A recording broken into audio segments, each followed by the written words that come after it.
Hi, I'm August Salas. I'm the host of Political Roundtable, and my guest today is Paul Simon, professor at Southern Illinois University, director of Public Policy Institute of SIU, and he's a retired U.S. Senator from Illinois. I want to welcome my guest on Political Roundtable, Paul Simon. Welcome to our... Thank you, Augie. Great to be with you. We've been friends for, I don't know how long, 25 or more years, and it's good to be with you. Thank you so much for coming with us to our show. I'd like to talk about your recent trip, Paul, to Cuba. Paul Simon went to Cuba several months back. I want to show you a little picture of Cuba here. And Senator, would you tell us about Cuba? Tell us about your trip. What was the purpose of the trip, and how long were you in Cuba? Well, as you mentioned, I'm now teaching at Southern Illinois University, and we talked about the possibility of having an exchange of students and faculty members with the University of Havana or some other university there. And so the president of Southern Illinois University and I and several others went down there. And then while I was there, it's my first trip to Cuba, I might mention. But while I was there, I had a meeting with Fidel Castro, 5 hours and 45 minutes. I've never met with a county clerk for 5 hours and 45 minutes. But there's no question he's a fascinating person, very bright, very alert, very on top of things. But there's no question he's also a dictator. But it is, and I visited a lot of countries. I've visited over 100 countries around the world. In terms of dictatorships, he's not as harsh as most dictators are, but it is still a dictatorship. It's not a democracy. Now, you said you had a meeting with him with 5 hours and 45 minutes. That is correct. Okay, now what did you talk to him about in those 5 hours and 45 minutes? 5 hours and 45 minutes, we talked about everything. We talked about American politics. We talked about what he was doing in Cuba on healthcare and education. And in those two areas, there's just no question he's made a significant contribution to the people of Cuba, and they're very, very much aware of that. And they take pride. Now, there are some, one of the good things is some of them are very openly critical of him, or they don't like the system. They like to have less socialism there. But they're gradually moving away from that. But we talked about baseball. He talked about the possibility of having an exchange with the Chicago White Sox, where the Cuban team would come up here and then the White Sox would go down there.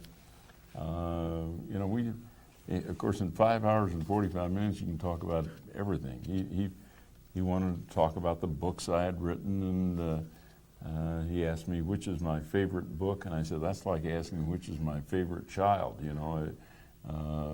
But it was a good meeting, and I came away feeling that Cuba has able leadership. But again, I would prefer a democracy. Now, we have some photos here we want to show our viewers. Here's a photo that I guess that yourself with President Fidel Castro and a young lady in the middle there. I guess she was the interpreter. She was the interpreter. He does understand some English, and if I ask a short question, sometimes he would give a short answer in English, but usually we work through the interpreter. I see. And we had some other photos here that we want to show our viewers. Here's another picture of yourself, and the other gentleman is... It's Dr. James Walker, the president of Southern Illinois University. He's a new president there, and to his credit, he was willing to make that trip to Cuba, which is, frankly, a little controversial. You get some people who are unhappy about doing something like that. Now, the trip was, how many days did you say it was? Well, some of the others stayed longer. I was down there for 4 days. 4 days? Yeah. Okay, we have another photo here that we'd like to show our viewers. And that's when we just came there. Fidel Castro was welcoming us there. And we got, he frequently meets at midnight with people. Is that a fact? And I indicated to his staff, because I had an idea before we went down that I would be meeting with him, because they'd indicated that to me. And I said, I'm not good at meeting at midnight. I said, at 2 a.m. I'm ready to go to bed. And so I came to the hotel to have lunch, and they said, President Fidel Castro would like to meet with you, and he'll be ready in 10 minutes. So I didn't have a chance. You can see from the picture, I didn't have a chance to put on a tie or do anything. We just went on over and had our meeting with him.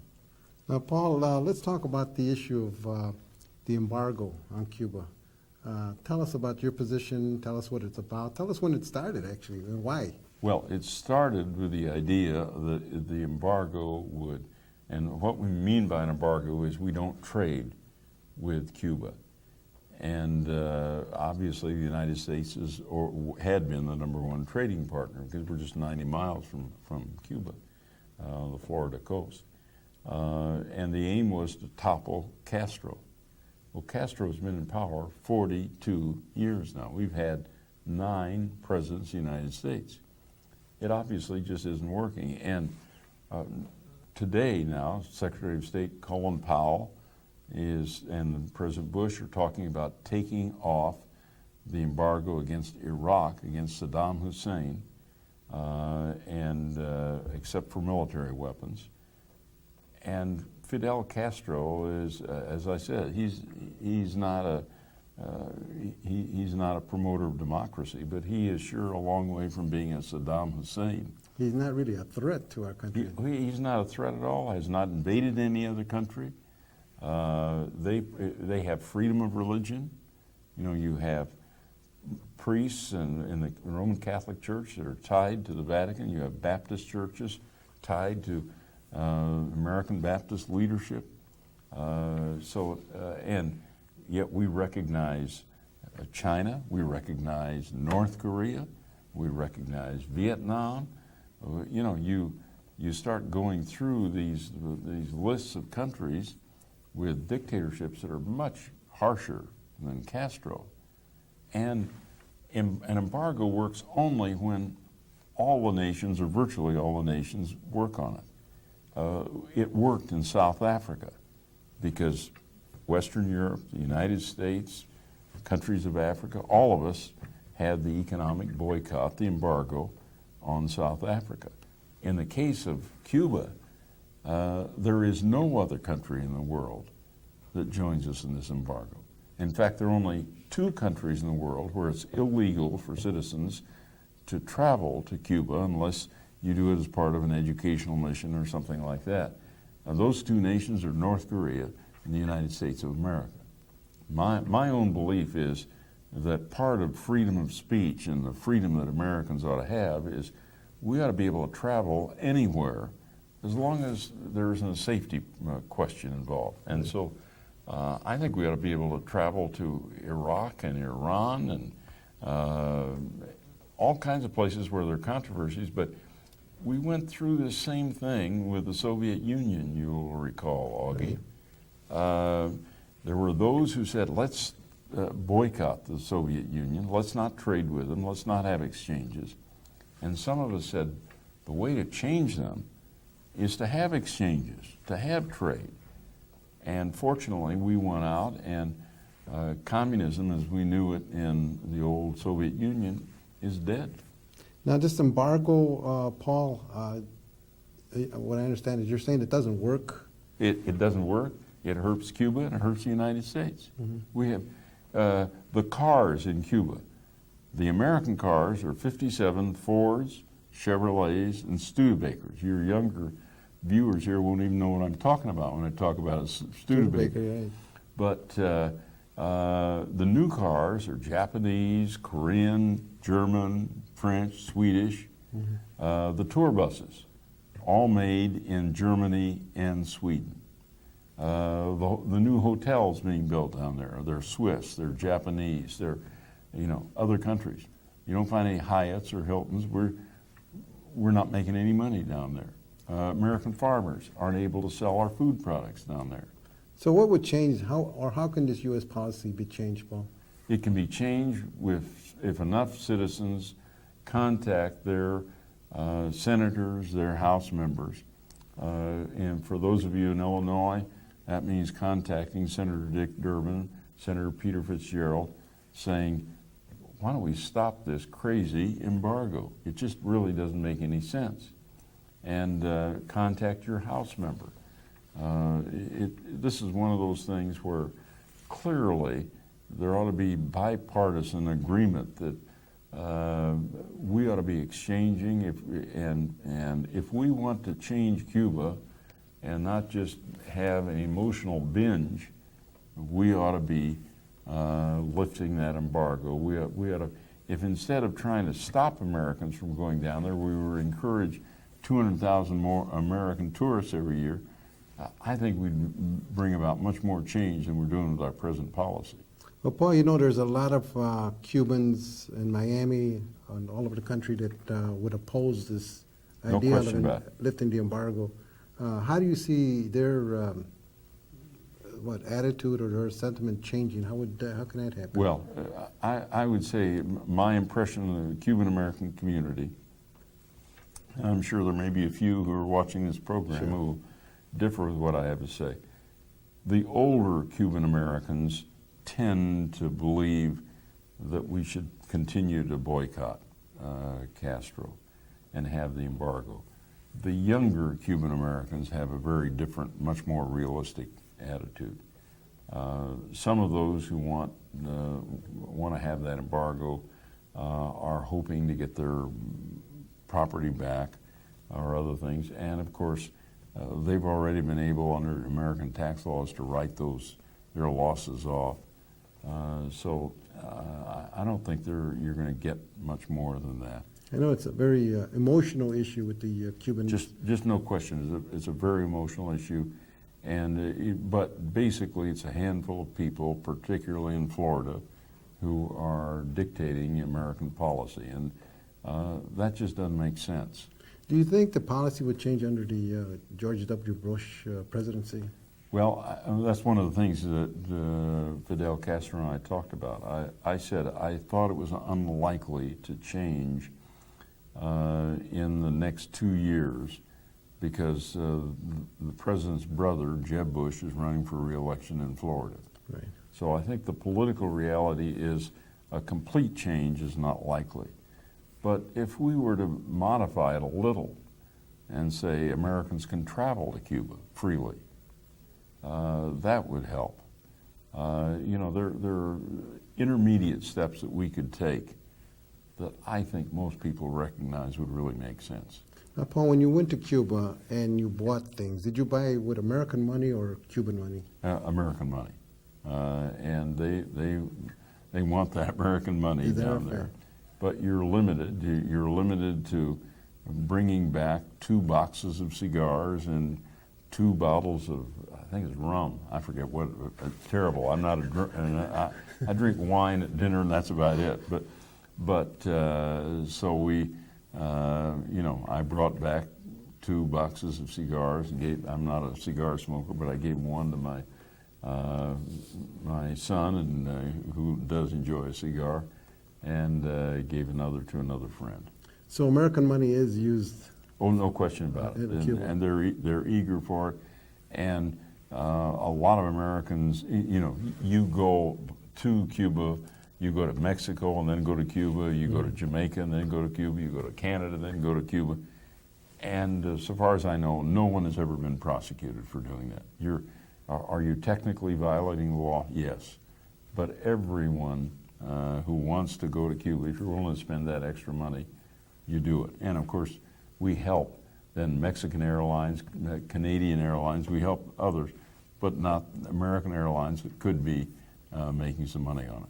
Now, where actually did you go to in Cuba? What city? I really just was in Havana, the capital city, and didn't get beyond that. Met with a number of officials and did other things like visiting medical clinics and things like that.